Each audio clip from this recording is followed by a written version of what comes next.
वण वेचारा था मेवा कनि पाण न खाइनि पंहिंजो पर ॿियनि खे खाराइनि। वरी ठिकर भितर सिरोटा सिर ते धूणा धार सान। अॼु अधु लतीफ़ चए ॾिसो केॾो न वड़ा वणनि पोइ बि फरियो पिया फर कनि पत करणु पंहिंजे। पर कंहिं फ़क़ीर चयो त पत न विञाइजे पंहिंजी न माण्हू थे बेपतियो खटंदो कोन ख़ुदा जो कसम जंहिं मुंहं खां मुंहुं मटियो जे अथसि हुब हबीबनि जी सो हरगिज़ न आहे हटियो।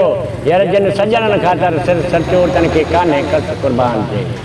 पर कंहिं फ़क़ीर चयो त अथई जे उमेद त इहा उमेद रहाए रख ॾिए जो अमानत तोखे को त उहा अमानत ठाहे रख।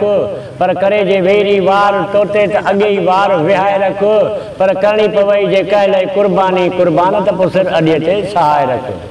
पर अञा कंहिं फ़क़ीर चयो त जे माखी आहे वफ़ा तुंहिंजी त पोइ मिसरी आहे जफ़ा मुंहिंजी।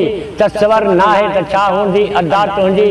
पर पतो पवंदो महशर में तुंहिंजे हस्तीअ जो मुंहिंजे मर्सीअ जो जॾहिं मीज़ान में तुरंदी खता मुंहिंजी ऐं अता तुंहिंजी।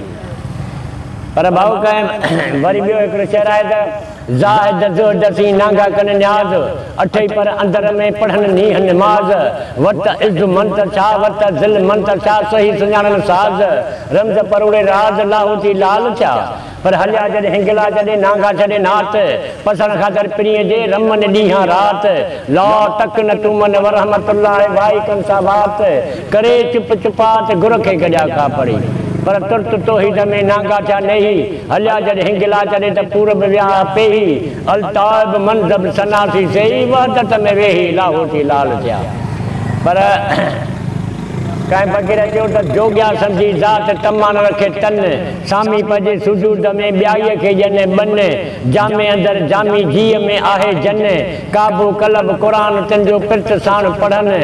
पर महबत सां माजी चई पूरब पंध कनि क़ुर्बान कापड़ियल रावर रखियो राम।